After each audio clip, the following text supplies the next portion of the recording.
Thanks for joining us for the final episode of Season 6 of the Hospitality Hangout, a hospitality-focused podcast where the founders of Branded Strategic share their insights and bring technology and innovation leaders that are making things happen in the industry we love.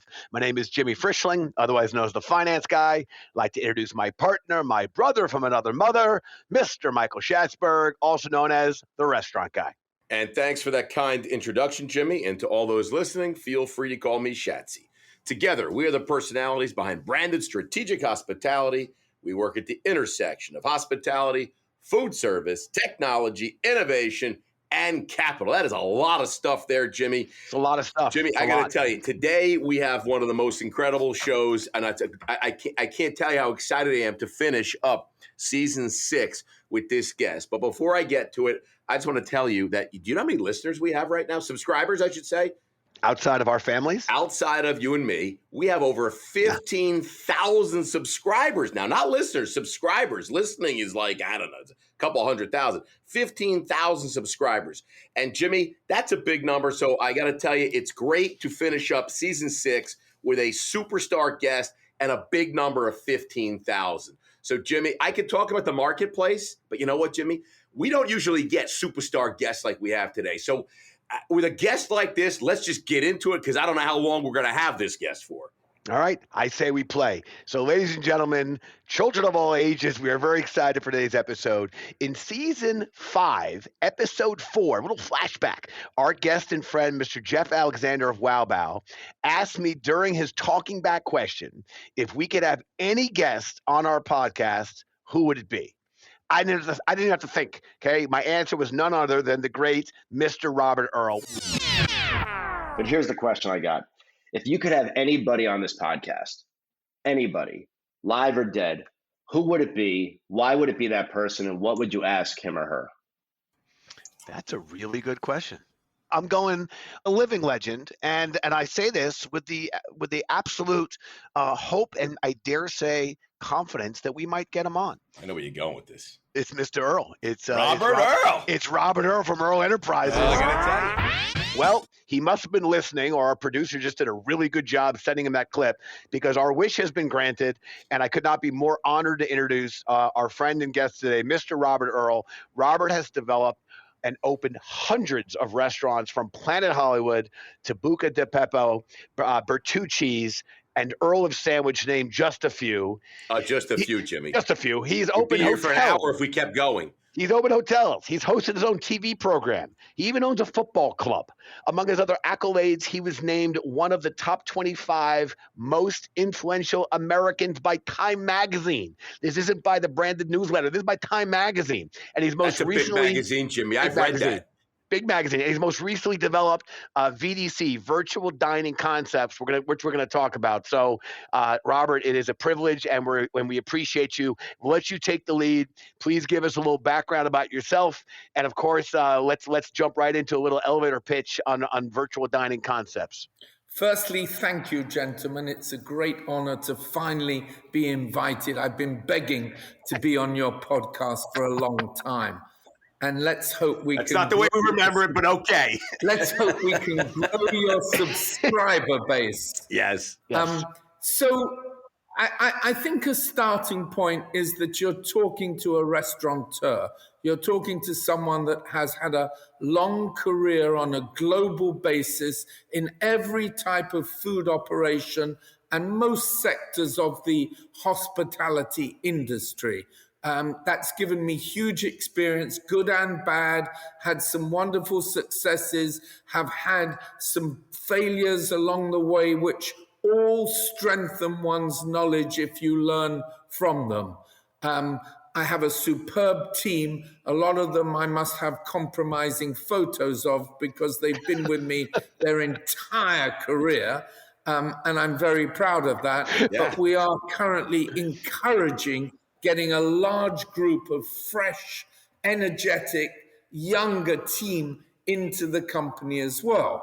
I could talk for hours about virtual dining concepts, but I think the starting point is that restaurant technology was lagging behind all other technology. And as soon as those third-party platforms started to grow, we all woke up to these other audiences that were out there. And of course, those audiences are a much larger consumer base than the narrow group that will come and eat inside our restaurants. So we all got into that. Trish Giordano, who's a big, close fan of your company, she kept pushing me. And ultimately we said, okay, we have spare capacity in our kitchens. So let's create some other brands that are disconnected from where they're produced, but they are available to the consumer on a wider basis. We tested it, and we're our own best validator. And now we said, now that it works, let's go out. And if we have one thing that we're really good at, it's connections with talent and IP, intellectual property. So we're constantly building inside VDC, Virtual Dining Concepts, our 3 verticals. 1, the creation of IP. 2, to build a massive kitchen community on a global basis that takes our brand. And stay tuned for future announcements, not today, but 3, a technology company. Clearly, we want to be in that space. Boom. Well, listen, Robert, thank you for all that, and we're gonna get some breaking news out of you today. I know it. But before we take a deeper dive into VDC, Virtual Dining Concepts, let me just ask you, how did you get into the restaurant business? Can you take us back?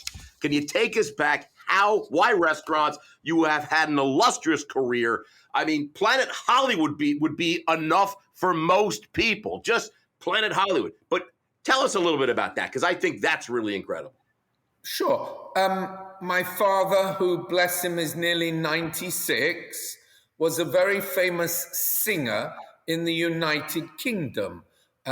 Lots of hit records, recording star, and I was always exposed to talent and show business and brands. I had 0 talent to perform on stage. I was reluctant. I find that hard to believe. Okay, please keep stroking. I was reluctant to go out to work. And as a consequence, I decided that there was a middle ground. How could I find a university, college to you, that had a great course that would benefit me for my future? And I discovered essentially a hospitality department at one university in the United Kingdom. And I had a field day, got into huge trouble, took a few hundred students away for a week from all their classes and used them as my team to cater for a massive pop festival.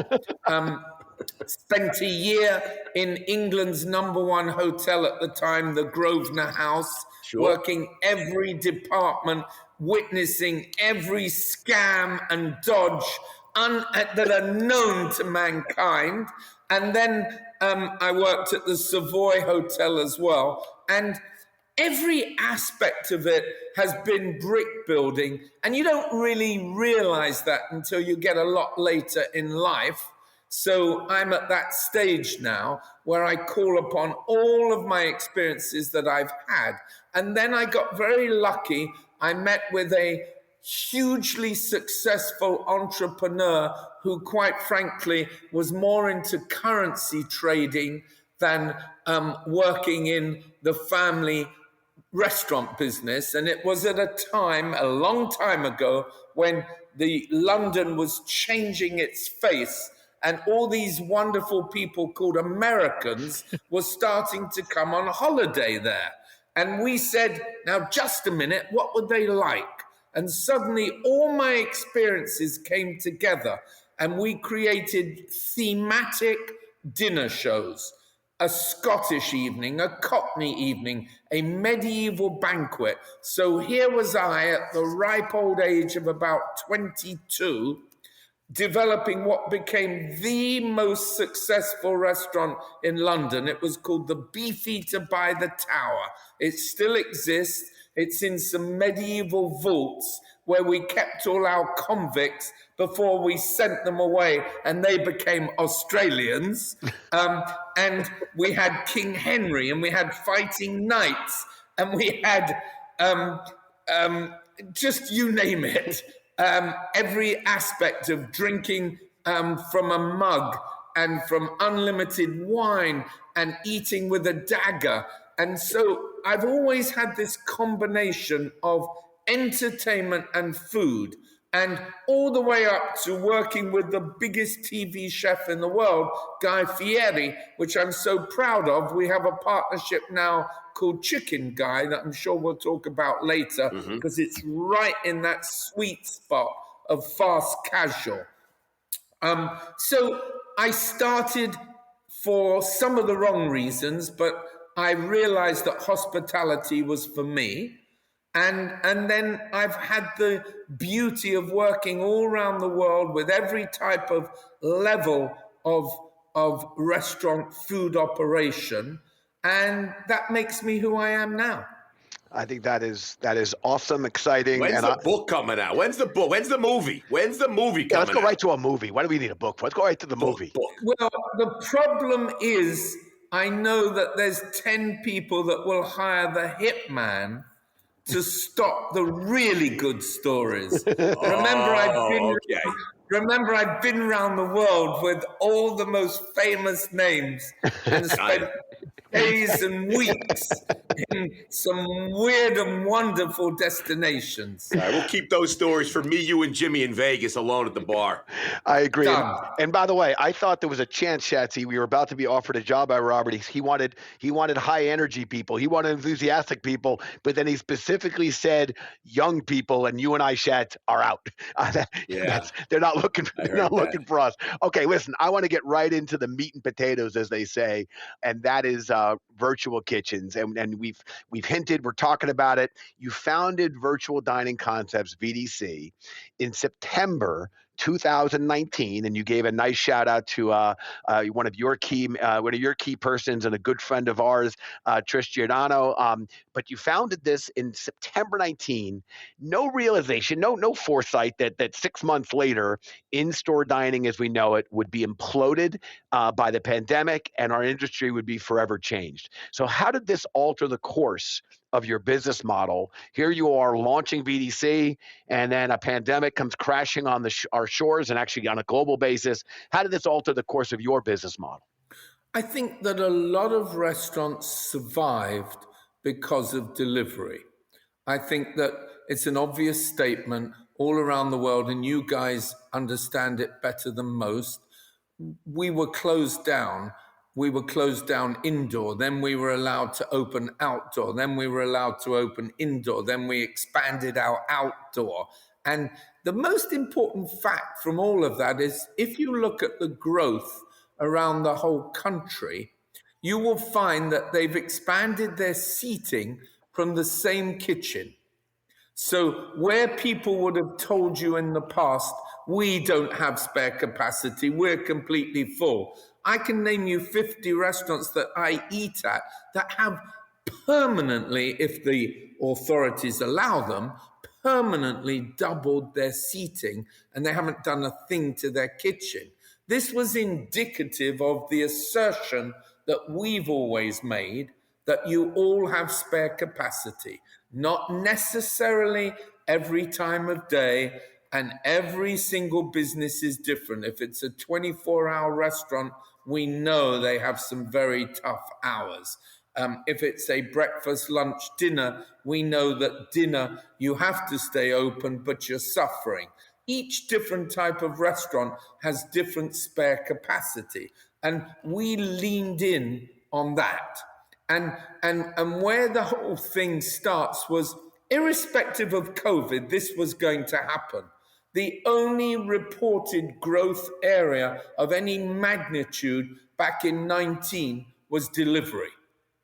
The number of total restaurants in our country never dramatically grows. If you look back, there are changes of brand that is inside a space. Now, with the decline in retail, there has been an F&B growth because as a landlord, it's the only thing I can repurpose it for. But generally, if we look at big growth, it comes from delivery. And then we have a finite number of existing restaurants that can sell their brand, their bricks and mortar brand through delivery. But then where is it open-ended? The answer is to have a virtual brand. And I am of the firm opinion that this is right at the beginning of its life cycle. Listen, we know that the old days, and I'll put myself in the old days of running a restaurant, the only source of revenue was in-store dining. That was it. And then, in New York 20 years ago, Jimmy grew up in New York City. You'd call up a pizza place, you'd call up a Chinese restaurant, and there were a few places in New York City that did delivery. But today, we know that's completely changed, as you said. I mean, you've got to be doing delivery. But having additional revenue streams for an operator today is a must. It's a must. So what other ways can operators maximize their potential for new business outside of just delivery? I mean, that's what I think you were getting towards, and I just wanted to articulate. What other areas outside of delivery? Outside of delivery. When I say that, if I have a restaurant, I've got all my the only business I have is coming in, and now I'm doing delivery.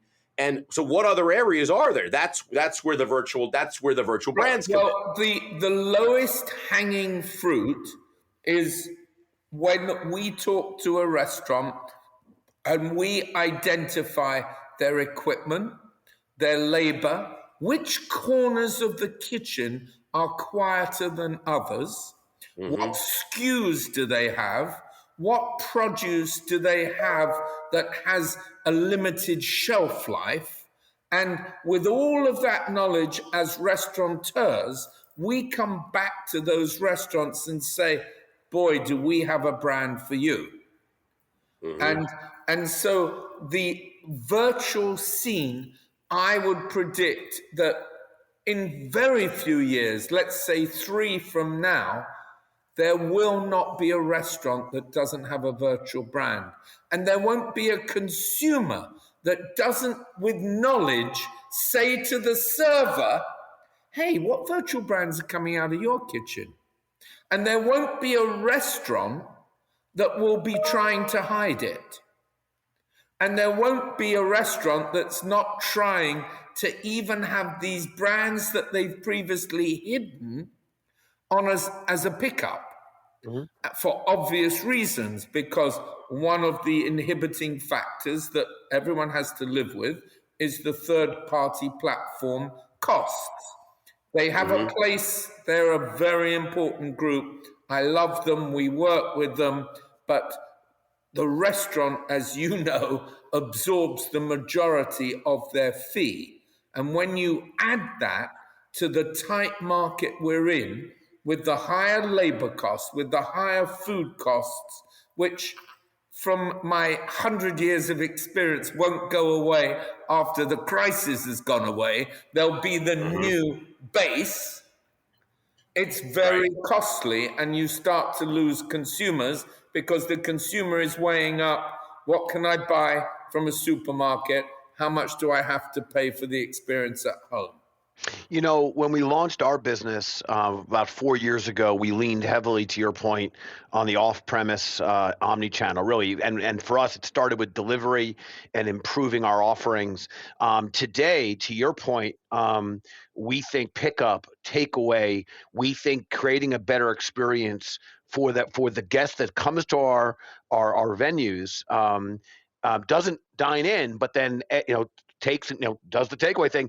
That is so important, and the margins are so attractive, or more attractive, both for the venue, and we know the consumer, I think, is seeing the benefits of that as well. So I do think that is going to be a big play going forward, is how to make sure the pickup is as seamless and enjoyable as possible. But I want to talk about one of your brands. We've talked about on our show, on the Hospitality Hangout, we've talked about Mr. Beast Burger a few times. We had Marty Hanfield of Olo on the episode on the podcast, and he talked about Mr. Beast. We had your very own Trish Giordano, and she highlighted Mr. Beast. And for our listeners, VDC. How do we get Mr. Beast on? Why do we need Robert? Let's just get Mr. Beast. Am I wrong? This is the problem, Robert, right now. This is where your 15,000 is a little bit of a small number. This 23-year-old North Carolinian gets 100 million. Let me repeat that: 100 million different viewers of his YouTubes. Yep. You've got some growth to catch up. Yeah, I think we got a lot of growth. And by the way, sure. Robert just took my thunder away, because I'm going to put a number out. The number is going to seem really small relative to what Robert just shared about his viewers.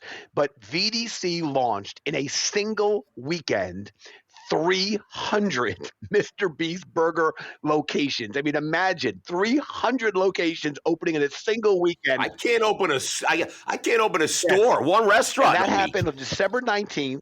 That's the reason that I'm very happy this is just audio and not video, because I've gone grey from that weekend. But an interesting story, another key member of VDC is my 28-year-old son. And sometime in the second half of 2019, he came to see us and said, "Hey, Dad, I'm really excited. We've signed Mr. Beast." And what did you say? I know I'm not allowed to swear on the podcast, but I was like, who the F is that? Here am I with Mariah Carey and Guy Fieri and Tiger the Rapper. And he pats me on the head and says, "Don't worry, Dad, you'll see." We were so ill prepared for what happened. That became the number one app, okay? TikTok, okay? Mr. Beast, number one app. And I shouldn't have interrupted you, because you're sharing the insights. I was going to say, what's going on and how is Mr. Beast doing today? Sure. Now you know him. Yeah. So just to finish, he is growing day by day in his global reach, and he's allowed us now. For example, this week we opened 40 more in the United Kingdom. We've opened in Taiwan and Dubai and Paris, all with him. We're up to 1,600 different kitchens today that are cooking Mr. Beast burgers. It is technically by far the fastest growing restaurant chain in the world. Well, listen, speaking of TikTok, we've got some breaking news. First of all, Mr. Beast is the fastest growing restaurant in the world. And you heard it here on the Hospitality Hangout live. Now I have some additional breaking news that TikTok, this summer, TikTok and Robert Earl and the VDC, Virtual Dining Concepts, will be launching delivery-only TikTok restaurants based on virtual TikTok recipes, such as baked feta pasta, twisted bacon and corn ribs. Robert, what can you tell us about this new relationship with TikTok and VDC? Still evolving. Or did I say it all? Yeah, it's still evolving. We're still finalizing some aspects of it, but I promise to give it to you first. But it's not a breaking news for today. I'm so sorry. Oh, okay. You took the thunder. All right, so it wasn't breaking news. Damn it. But by the way, Shatsy, as you were reeling off the baked feta pasta and the twisted bacon and corn ribs, I turned around. I was thinking, is this the moment where we're going to get surprised? Because baked feta pasta to me sounds Awesome. But all right, maybe we'll have to. What, twisted bacon corn dogs doesn't sound good? It sounds really good. I love feta. Kitty, baked feta pasta. Count me in. I can't wait for it to come alive. Stay tuned. Stay tuned. All right. You heard it here live on the Hospitality Hangout. We are getting breaking news, but just not today. Coming soon. Listen, what we love about virtual kitchens is the opportunity, and you're living it. You're actually leading it. Is the opportunity for innovation, both from the operator as well as the virtual brand. It is endless. What is it that most excites you about the future of this space? I think it's the unlimited growth. I think it's the opportunity to be creative. And this is stage one. I mean, I envisage factories. I envisage distributing many other products. I envisage helping all of these kitchens. I have this wonderful deal with the Cake Boss, otherwise known as Buddy Velastro, who you should have on the show. Jersey guy, baby. Yeah, I've been out to the house a few times. Oh my God, his wife's cooking to die for. I was there for his birthday about 3 weeks ago. What a spread. But what's interesting there is he utilizes his factory. He's got a production facility, and we work together to identify cake slices that are so appropriate for the market. And he produces them, and we get them delivered to all of these kitchen partners. And the kitchen partner literally has to take them from the chiller or ambient and put them into the beautiful Buddy V bag as they are ordered. And we've integrated all the order into their POS system and everything else. And we are off to the races. This is part of the future where I, the restaurateur, are a distribution point, as you techies would call it, inside the last mile. I love it. And by the way, Shatsy, you and I have been to Buddy V's. We went to his joint in Vegas. I got to tell you, it was an awesome experience. Oh, he's got a bunch. He's got one right here in the city too. He's a Jersey guy, Jimmy, he's a Jersey guy. Nobody hates Jersey more than you. That's not true. Frank Sinatra, the boss. I'm a huge fan of Jersey. I just grew up in New York City. Listen, we can't have you on the podcast and not talk about the new 4-floor Planet Hollywood opening in New York City's very own Theater District. Not only will guests be able to enjoy the experience of Planet Hollywood itself, but there'll be several other restaurants within the space, including, you mentioned him, Guy Fieri's Chicken Guy, and your own Ghost Kitchen, firing out foods from your virtual concept. Shatsy and I can't wait to walk the red carpet. We can't wait for our invitation. What can you tell us about Planet Hollywood opening in New York City's Times Square? Yeah, I got to tell you, if anybody's saying New York City's going to be just fine, that's Mr. Robert Earl, because he signed one hell of a big lease over there. First, I can tell you that you will be the first on the red carpet, probably before the press gets there. But he's whoa! Look at that, guys! Yes, Jackie, we're there before the press. No one gets a picture of us. He gets us into the joint before the press gets there.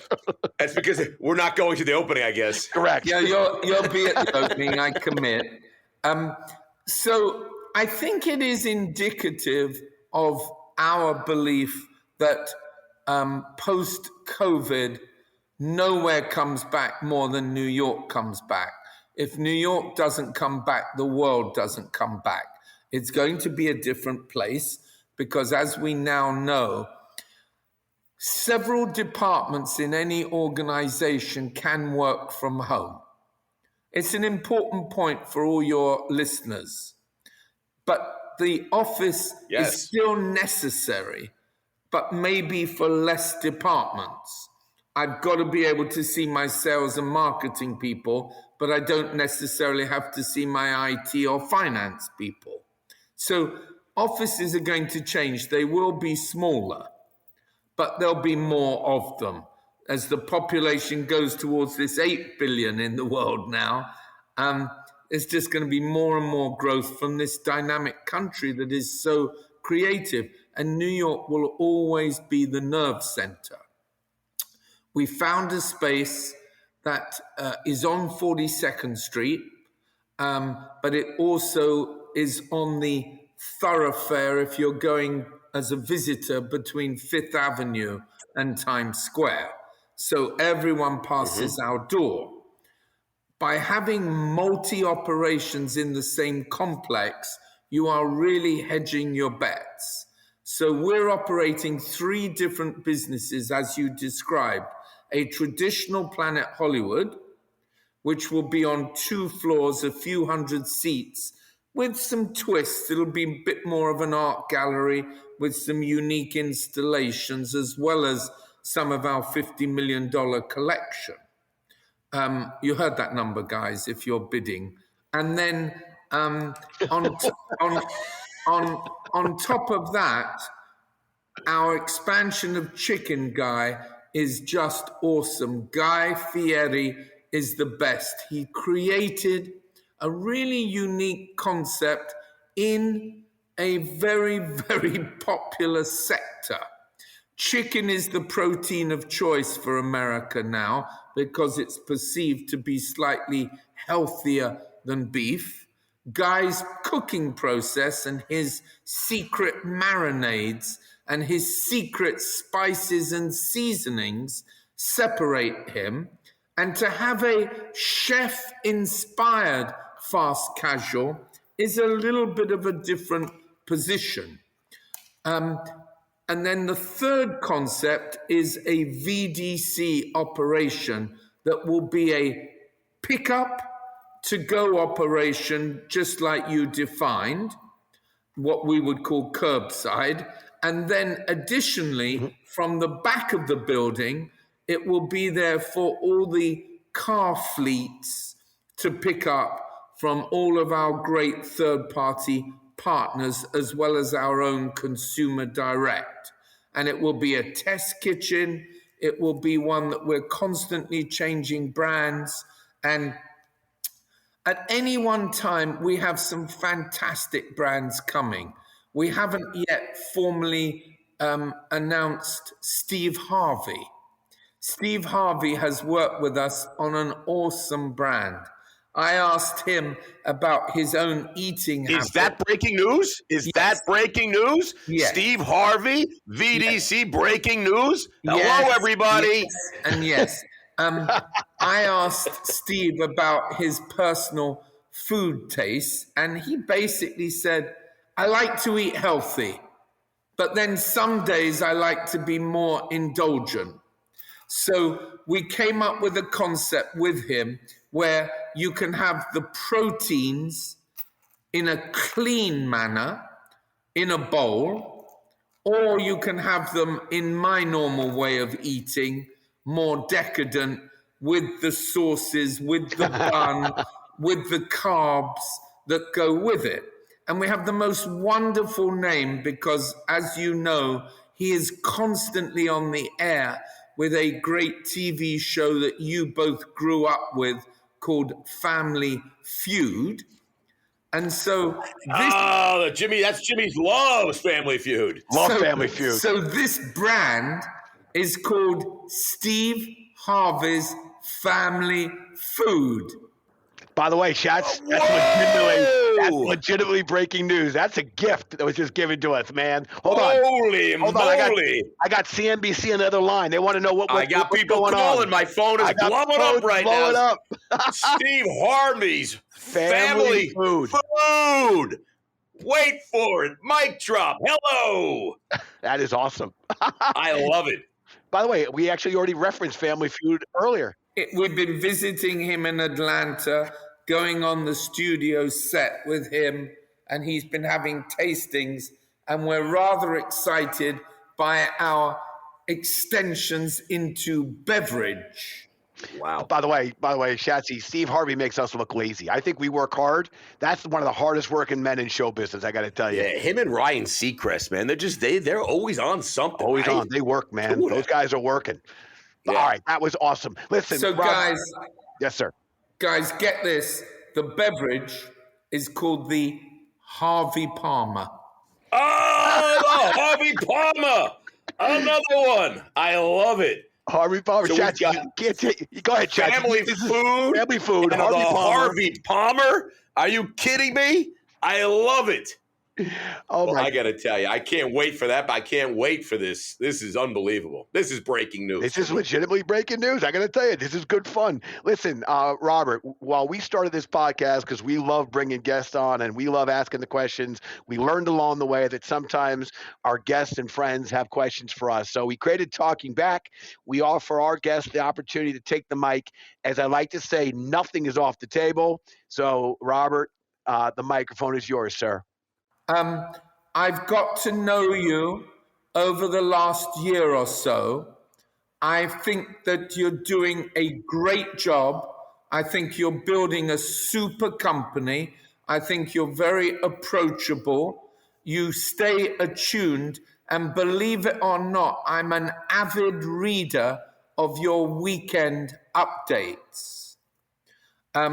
As your company continues to grow, how do you two plan to keep that same personal connection with everyone?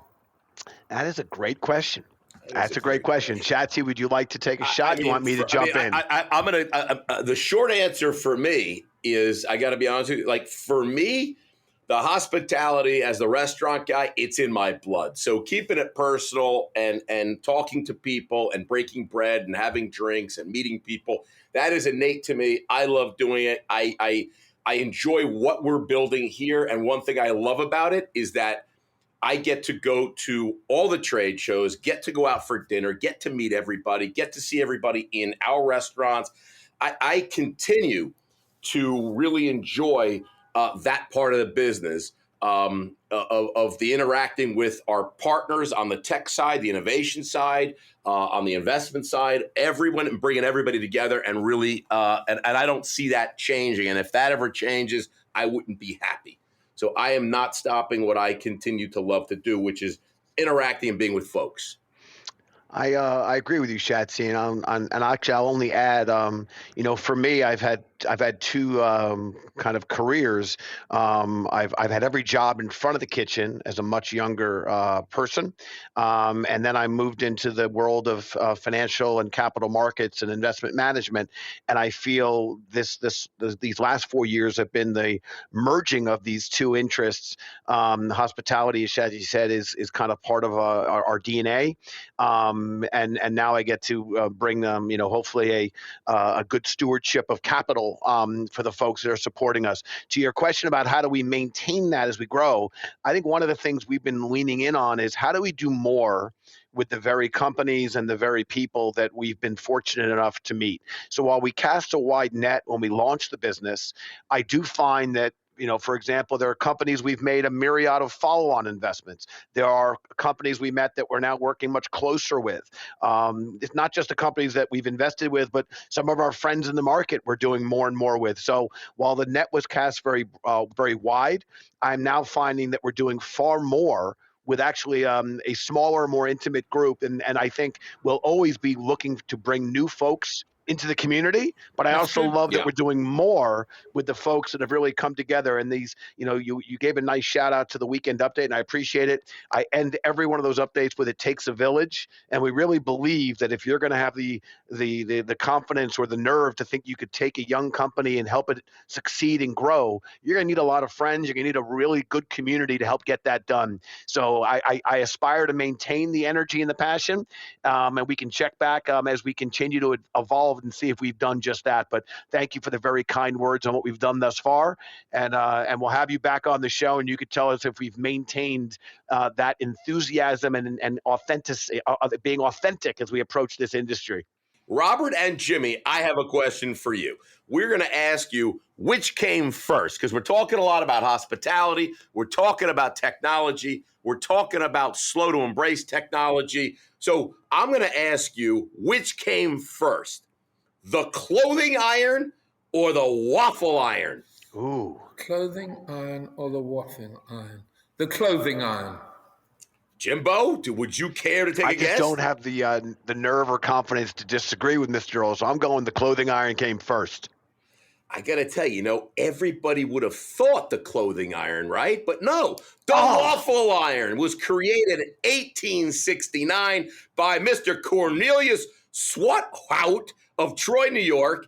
He was thinking waffles for his kids. He knew how much everyone loves waffles. The clothing iron, because nobody wants to iron clothes, was not till 13 years later when Mr. Henry Seeley patented the electric flat iron in 1882. By the way, patent number 259054. So it was the waffle iron. I dispute that. I Googled it, and Googled it again. But I will make a note that we have a dispute. Julie, our producer, will have to verify. You never said electric. I can show you back in medieval England time. It's very true. You didn't say electric. You are right, sir. Yeah, you are right. We didn't say Julie, we did not say electric waffle iron. Yeah, you got to figure the iron. They were probably taking a piece of rock and putting it on a fire and sticking it on a guy's shirt. Back in it was a rock, Roman but it was definitely a piece of steel with a flat side, heated. Yeah. Oh, man. Nice job. All right. Well, anyway, the point is the waffle iron 1869. Damn it, that's old anyway. All right. There you have it. I like it. All right. Our crystal ball moment where we get to ask our guests to put on their Kreskin or Miss Cleo hat and predict the future. Mr. Earl, how do you see restaurants and dining 2 years from now in relation to hospitality and technology? I think that they're going to be a little more impersonal, sadly. I think that all of these robotics that are occurring are going to come out in a consumer-facing manner as well. I went to see one the other day and watched them load up the robot in the trial and bring it over to the table.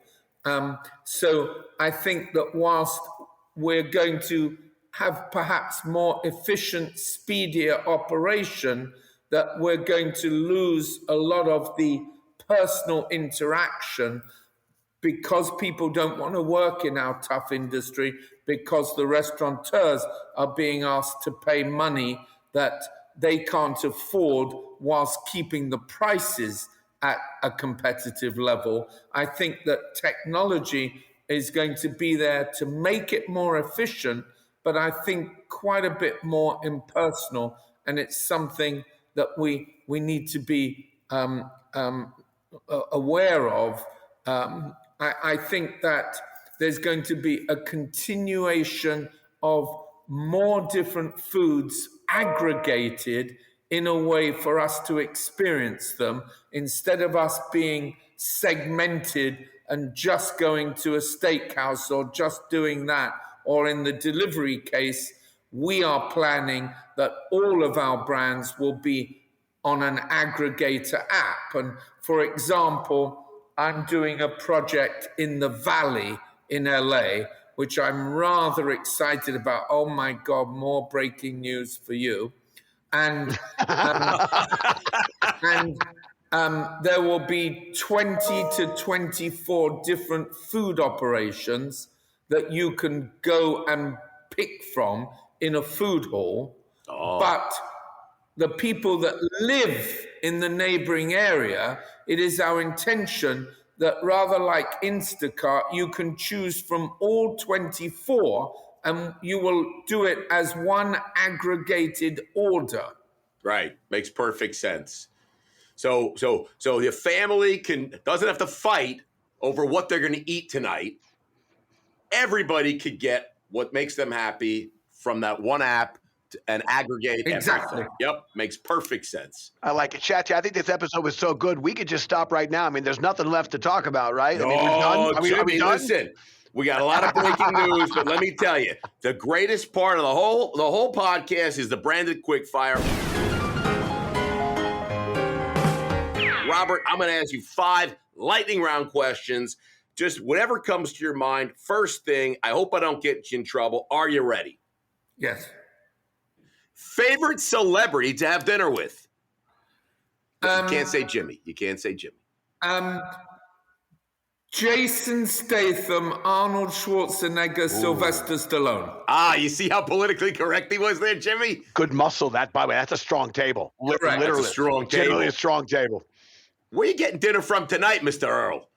Tonight, it's Tuesday night. I'm having unlimited steak. I'll probably demolish a tomahawk that the two of you couldn't eat. I got to tell you, I'm loving the tomahawk, by the way. Favorite food city in the world? Very difficult question. I love going to Paris because the amount of work that goes into every dish is so complex. However, I would tell you that Miami is on fire. You've never seen so many great restaurants open in one city. The variety, the different cuisines, and a big shout out to a young group that's become very big in New York called Major. They are really taking over now in Miami. Yep. And I ate in 3 of their places in the last 3 weeks. And they have such variety from private dining club to Carbone that I could eat at every night to a Middle Eastern concept. Yep, they just opened a Siddell's down in Miami too.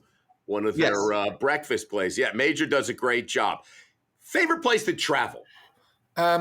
Turks and Caicos, Parrot Key. Oh, yeah. Nice beaches there. Nice beaches there. I haven't been there for 2 days. Okay. Imagine this, okay? We're playing soccer or football, as you say, and it comes down to a shootout. And you not only have the final kick to win the game, but you can choose the goalie, okay? You can choose the goalie. It's either me or Jimmy in the front of the net. Who do you have better odds of beating in this shootout? You pick the goalie, me or Jimmy. Interesting question. It's an interesting question. Jimmy is trying to present himself on screen as being a great athlete. And you, on the other hand, are a dedicated restaurateur.